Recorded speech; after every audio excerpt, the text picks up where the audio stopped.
So I believe you just came back from New York with a direct line to here. Sort of. So yeah, we went to the New York Art Book Fair. what is happening in New York? Yeah, there's a lot of books. They have books too. Yeah. Oh, wow. Yeah. And you go wherever there are books, you will go? Or? Well, we've been there for quite some time, but yeah, probably. Returning trips to the same. Yeah, because we make the books and we also want to show them and sell them and meet other people. Yeah, I also heard Jan-Dirk that flying was not your thing, and that was... Okay, yes. The thing is, like, till I was 47, I was never in an airplane, so I thought it was very sustainable. And Knust, the first, say, 10 or 13 years, was in a squad, and everybody was on uitkering. That's how do you call that in English? Social benefits. Yeah, so you had a lot of freedom. And then somewhere in the 90s, we became sort of the alternative printer in the town, and Knust grew, got more money, and then in the zeros, a lot of designers discovered us. So we had a lot of, like Slav and Tatars in the zeros was like a regular, we printed a lot of books for them. And so we never had to go out anywhere. Everybody came to our little... you were the center of the universe. Yeah, there were a lot of, like in the zeros, a lot of people thought, because we always called it stencil printing, and now it's called Riso. So a lot of people came to us in the zeros thinking the whole town would be filled with stencil printed or Riso posters, which actually was true till a certain point when printing got cheaper and you had internet printing, so people came, say 2005, and they expected when they came from the station that there would be Riso prints everywhere. But that already changed. I think when I went out to cafes or clubs, I was always in the 90s counting the amount of posters we printed. Okay. And once there was like 9 out of 10 were printed by us. So but of course at that time you didn't have your iPhone or cell phone, so I didn't make a photo. But that changed later, so they were already too late. And then we started, because we're in Nijmegen, from 2010 and later, there was more Riso printers coming, like so we got less work, so we had to be more active and make our own books, and then you have to sell them. So we have to, and so art book fairs is now a very big way of earning money, because Extrapool, the art organization which we're part of, doesn't get a lot of funding, but has a relatively cheap building. But so it's like, it's a little bit strange that we have to go out and fly, otherwise we have to go back to the social security again. So I remember my old Gestetner stencil machine, and now we have the Risograph and the Gogo Pro. Yeah. What is the difference? What happened? There's not basic difference. Like the stencil machine, or we just came from New York, and then also we have to talk about it. We give a lecture on a very rich private school, but in the US it's called mimeograph. The thing is, the stencil machine is just a machine made for offices and schools in the analog times, and before there were good copy machines, because in the machine there is ink, and the ink does not dry. So anybody can leave the machine and go on. So if you have other techniques like silk screen or offset printing, all the printers are always cleaning all the time. You can't leave the machine. Like you have a certain kind of offset ink which you can leave overnight, but it's always black. So when I came to Nijmegen and had in a squad, and there was a very important squad where there was a printer and a publisher and a bar and then when I want to use, I did some silk screen and offset printing, but they're always like, if you want to use color, we have to clean the machine, and they didn't like it, so they promoted. And then when I got the stencil machine, I thought, oh, you don't have to clean this. It's more like being lazy. So have as much machine as possible. Each machine has has its own color. But that's why, if you use this technique, it's always making things. You get dirty hands out of it. Yeah. But the thing is, the Riso company was just a producer of stencil ink in Japan.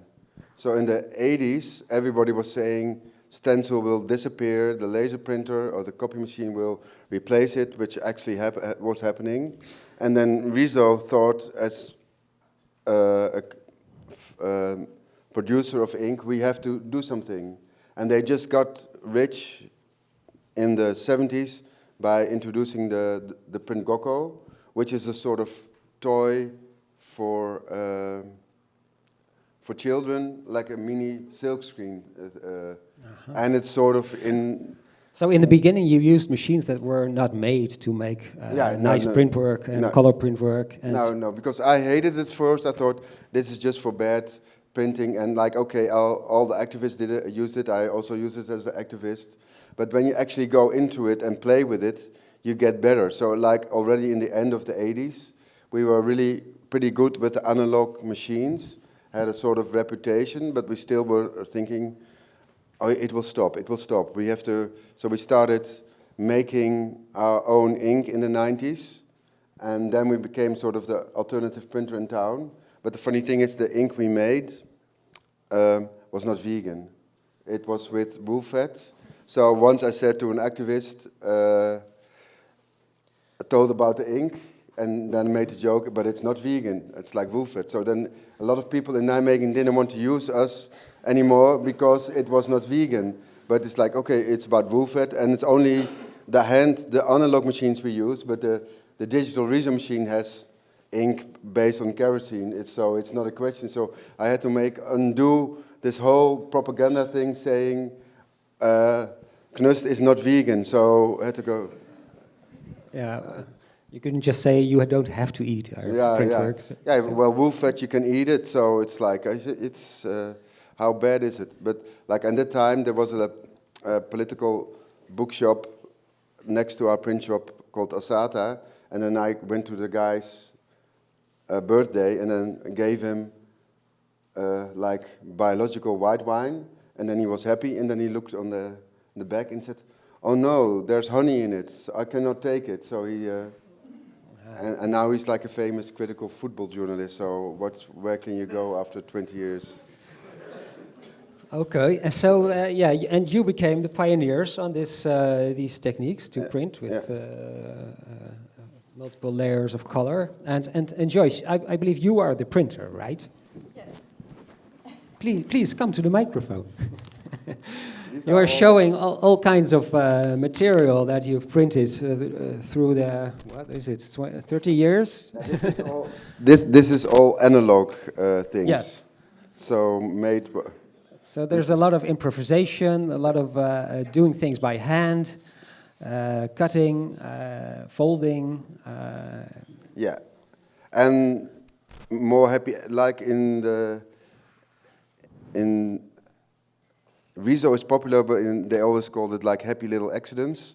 And I don't think they are happy little accidents, but in the beginning we had a lot of happy little accidents. But nowadays, if you really go into it, you can control it much more than what people think. It's not but that's also because Riso made a decent machine that can be used for... No, not because machines are still made for schools or churches, and if we would design one, it would be completely different. If you would design one for artists, or like when you're the alternative printer, okay, everybody wanted to have like 1,000 copies or 1,000 or 5,000 flyers. Like 20 years ago, when we got our first two-color machine, we made the price the same as when they would go to the local flyer printer and have full color, smooth flyers. We could print two colors, 5,000 for the same price. But like, these printers don't exist anymore. Everybody goes online nowadays, but that's like, okay, we have to print 5. But nowadays, when somebody comes to print, also a lot of activists, they do everything like on Instagram, and then when it's 1 week before, they think we're missing something, or we still want to have flyers and posters, but they only need 15. And then for reader printing, that's not affordable. And then I'll say, so there, if you print maybe 150, we can do reader print. And I looked at it, and then last month we printed maybe 10 activist things, and only one was reader printed. All the others were like, oh, I want 50 copies, or I want 20 copies, just because they want to have something touchable or hang in their own clubs, but not, never hang it around town anymore. They don't spread it like they used to, yeah. Okay, and Joyce, so also your clients, as we can call them, maybe, I don't know, how do you call them? People, people. They used to be more activists, and after that more artists came along, or? I think it's always been a mixture. Mm-hmm. Yeah, but of course because we come from the activist scene. Yeah, but and there was also this division. I don't know if it's here the same. You were either political or you were an artist. Yes. And these didn't mix. I remember that from the past. Yeah. When you're an artist, you're not a real squatter. I remember these discussions. Yeah. But artists require different things from a printer, I think, than a... artists need time and exploring. So at a certain point we did residencies. People could stay for short or longer periods, still do. How do you organize this? We invite them, people invite themselves. Mm-hmm. And then we say yes. You just made some space for people to stay, or? Yeah, we make space, we have a guest room. Mm-hmm. We work with them during a certain period. And you also invite artists. How do you find these artists to invite? That's because we go to all the You meet a lot of people now. Yeah. Uh-huh. And we have a public space, so people also, besides being printers or being interested in print, also being musicians. And it started for you as a passion for printing, or maybe also for activism, to help people to spread their opinions. But how do you? It's now for a long time. How do you proceed with this? This passion is still there, and but how would you define this passion now? Well, I think people know more about. There is still a little scene with the resale, and people know more about it. When we did this in the beginning, people didn't understand what it was, and they were very angry that we sold things very cheap. When we were at a book fair, people next to us, they said, "Oh, you're selling a lot. It's because it's cheap." Mm-hmm. And we also want to have books that were affordable. Yeah. Also making nice books, so some books were more expensive. Yeah, but books should be books and not art objects. Yeah. It looks maybe like complicated, but then, you had maybe paper which was little or just a different color. So every book became an object because you just had different papers. You couldn't buy a lot of the same paper. Mm-hmm. So we just collected paper, and therefore they look like this. But you always need paper that absorbs the ink, right? Oh, but yeah. It's not like you can use offset kind of papers. No, I wouldn't be an offset printer also. No? Because I really don't like it. No. What do you hate about offset? That is very precise. Mm-hmm. I don't like that. I like that it's doing something with the paper.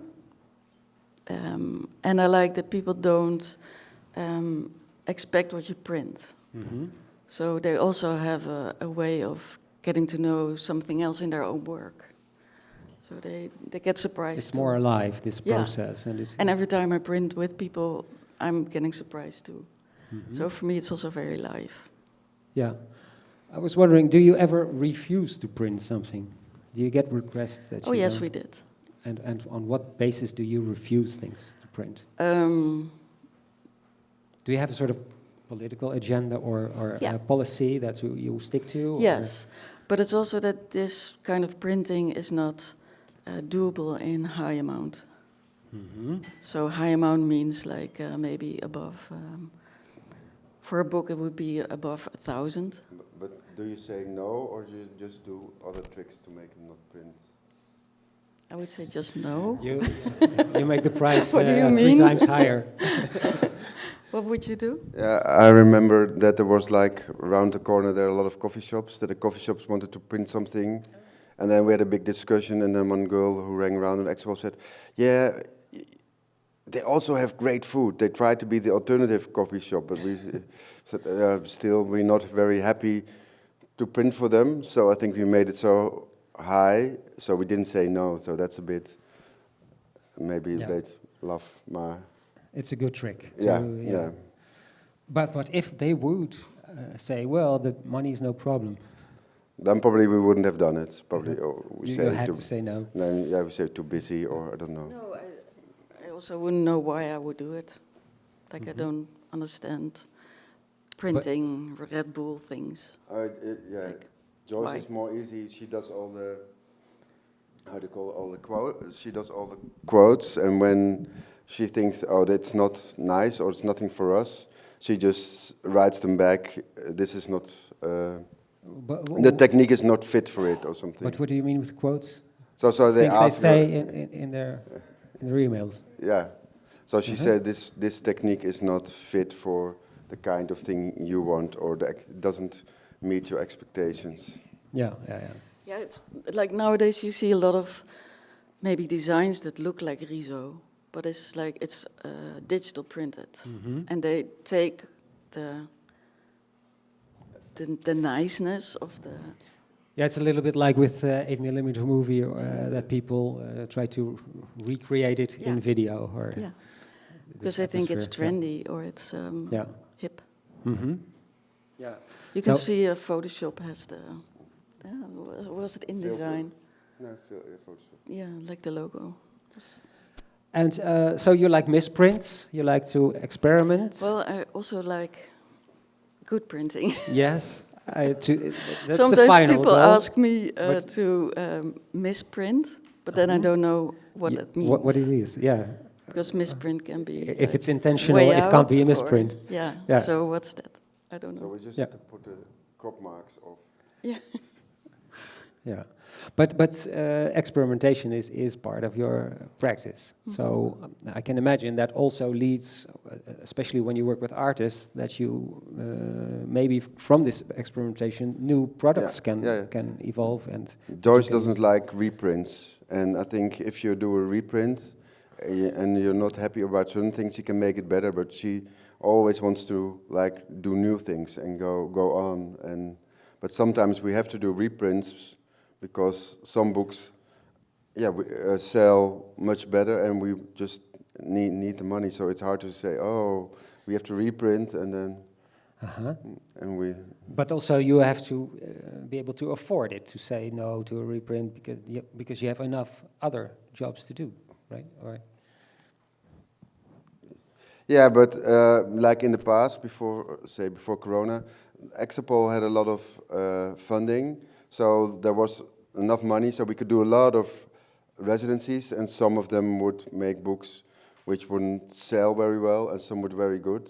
And now it's in Nijmegen, it's completely different. So we have low budget. So for every project, we have to think: will this something we will sell? Or is it worth for us to do, to put our time in? Will it come back? And it has to have its own funding, and it makes it a little bit more conservative. Yeah, but I think it's also good to go up and down. So sometimes there's money available, sometimes there's none. Yeah. And And maybe we should also explain the difference between Knust and Extrapool. Oh yeah. Because you are Knust. Yeah, so yeah, And we're you're also part of Extrapool. Extrapool, right? Yeah. I think Knust just started in the 80s with the printing, and as for me, I started in the 90s at Extrapool. And what I did was organizing the concerts. So I didn't do this, but after like mixing it a bit, and we also lived there with a few people. I came quite obsessed with the printing. So, and also doing concerts and bands, it also needs new ideas, I think. So we invited other people to do that. Mm-hmm. And I became more into the printing. Yeah. Yeah. But Extrapool is also the place, right? Yeah, Extrapool was in the beginning just a building, like a building with studios for artists. And then in the beginning we made, so that's 1991, we made the decision to have like a public space with no rent. So everybody, this was like, after the squad, this was a legal building. So all the others have to pay a little bit more. But we also wanted to have a guest house. So we wanted to have open space to do a lot of projects, or even from outside groups to use it. And then in the beginning it was sort of a nondescript organization, because you had a lot of artists, and Knust was in the basement because the building is not that big. And then after, say, 5 years, Extrapool as an art organization started to develop. So in the beginning, altogether, we would organize like 2 things a year, and then with ourselves. And then if you think of it, like in the beginning, the first years, some of them have maybe become more famous artists or more in the art world, and we are still the same. But after 5 years, then the city asked Extrapool and not Knust, do you want to have like permanent funding? And then somebody said yes, and then I thought, oh, that's not good, but she already said yes. And then in the end, so she didn't go for other funding. This funding was not that high, but that gave her like the injection to really develop an art program. So then the art organization slowly grew around it. And that's how you got the possibility to have this residency stays with you. Yeah. Okay. And now can you say you were also a publisher then? When you do, how do you distribute books yourself, but artists also distribute their materials? So we try to be more a conservative way of publishing. We still think if somebody comes, we can always say, and if it's like a book which doesn't fit in our called font, we will print it for you as a printer, and we are not published here, and we will not sell it. But then if it's really connects to us, we can say we will publish it, and then we take care of all the costs. And sometimes if somebody has a real good network of their own or wants to co-publish, we co-publish. But what you see nowadays, you have a lot in the Netherlands, you have a lot of like publishers who publish books for artists, but the artists actually pay or they get subsidies for it. And then some of the artists think, oh, I'm published by this publisher, but they have paid for it, and then they are amazed that so little copies are sold. And for some of these publishers, that's like a way of earning money, and I'm not really happy with it, because then you're not really looking in is this book worth publishing, and is there a reason for it? Because like in Extrapool, there's now also like a new young curator from China, and she tried to get this book published, and she doesn't understand the Dutch system. Now she does, after 4 years. And she went to all these publishers, and some, like the famous one, and I want to name names, and she said, and they always asked, where's the money? Where's your funding? And And she said, but that's not how a publisher works. But officially in the art world, that's a way of running a publishing company. And I don't like that, but okay, that's just a way of... So you, every time with a new project, a new idea, you try to judge, well, is it worth printing? Is there an audience for this? Is it interesting for us to print? Yeah, and we've had it that people, but it maybe longer ago, put our name, when we were just only the printers, this big, that it looked like we were the publishers, so that was also like funny, but like, we didn't publish it. That's why is it this big in the... You're a brand too now. Yeah. Yeah, but we also help people make it. So it's not only if we think it's interesting, if the artist thinks it's interesting, we do it. Yeah, so somebody has to be enthusiastic about it. Yeah. Yeah, it's not like we. What you have nowadays is that publishing is very easy now online. So we have somebody who's a 30 years volunteer in Extrapool, but is also a famous sound artist, and he published a lot of books. But for him, the book is just the content. So I always talk to him, if we would print a book, you would sell much, like 100 copies more, but then the price would be much higher. And he said, oh no, that's still too expensive. So I go to, it's just a carrier of information. Mm-hmm. And sometimes I find it pity because I think making nice things which look good, but still carry also some content or deal with something, that's much more interesting. And it's not only, it's like, on the other hand, in the art world, it's all about how it looks and how it's presented. And if you go to like the punk world or the more political world, it's all about the information. And then, of course, books get less meaning as a carrier of information, but still people want to have books. So then it's more like a coffee table thing. But I still think in the in-between world, or bringing that together, it's much more interesting than. But it's also much more work. Yeah. So sometimes I'm happy. Okay, it's good that you don't print it with us, because then we would have to work like 2 weeks or maybe a month for it. And then if you just send the file to the online printer, then you get your 500 copies back, and that's... Well, we have a group of people here with ideas, artists, activists, people who want to print, I think, want to publish something. So let's see, who do you like, should call you? What kind of person should come to you after this talk? What would you like?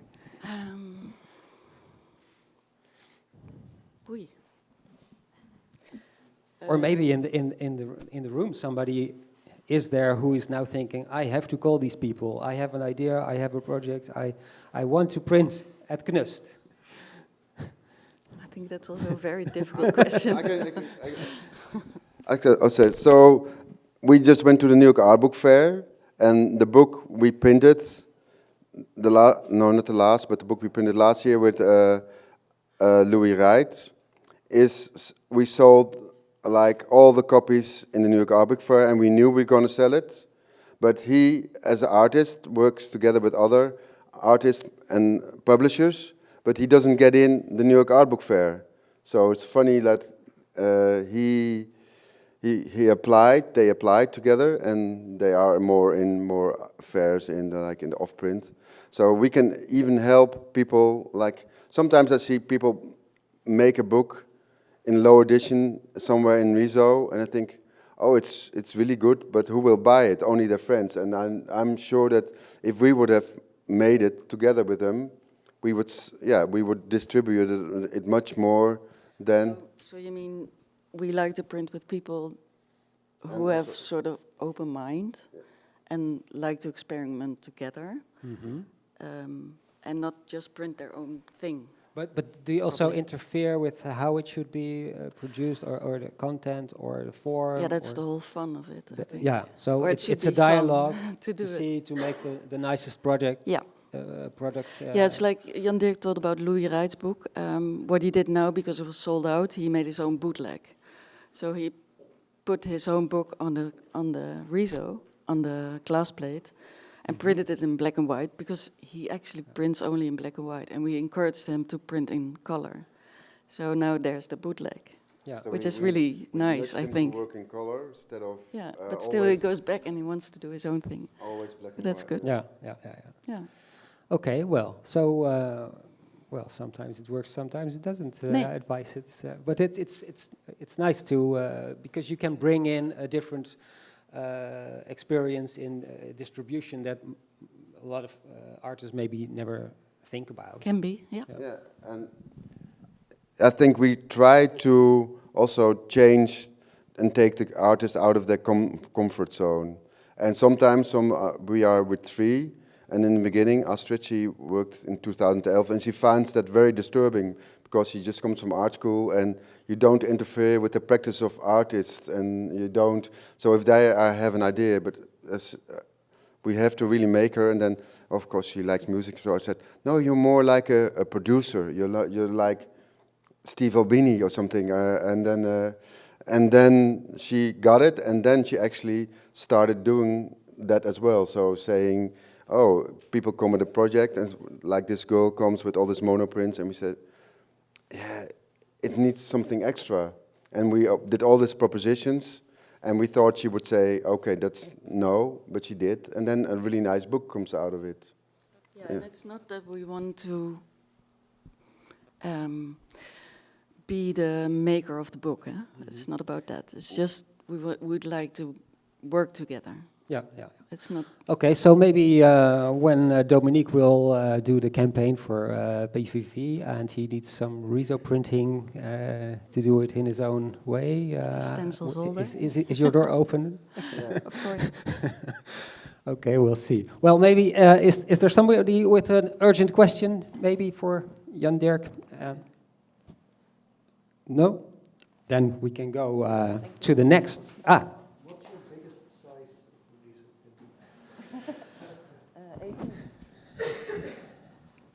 of A2. Yeah, it's not enough for a billboard. It's the biggest possible in Rezo.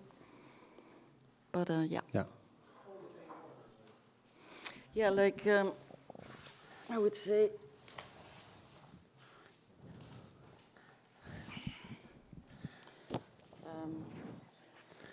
Black and white also. So sometimes people do this. I never went to you. I know you exist for 20 years, but I never went there because it's far and it's smaller orphanages. And then there was this stencils over. And in Amsterdam there used to be like A2, but it's away now, so that's a good reason to go to. Yeah, yeah, that's a pity too. Yeah. Maybe but yeah, in Den Haag there's also A2.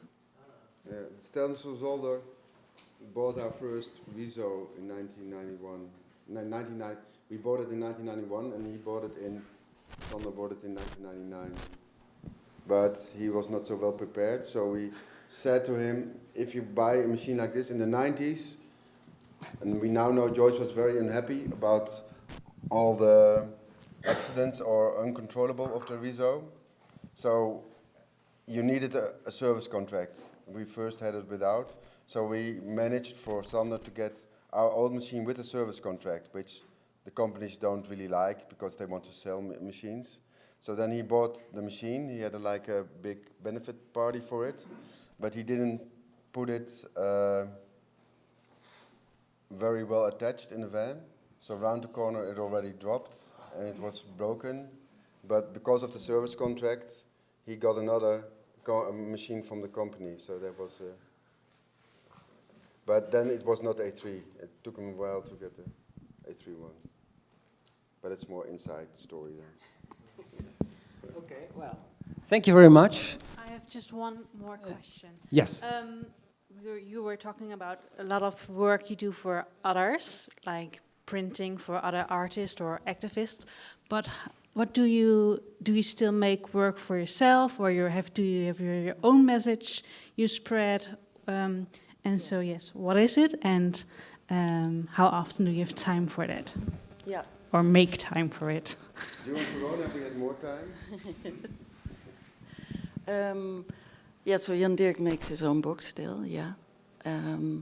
For me, I came from a background of film and video.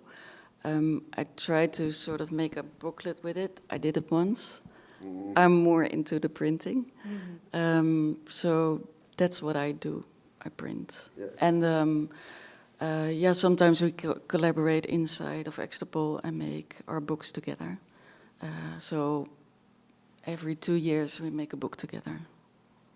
Yeah, with we the only people. took examples from the Yeah. analog time. That was we just came from the New York Art Book Fair, and we thought we sent. Oh yeah, it's an analog festival, and then we sent a package to here.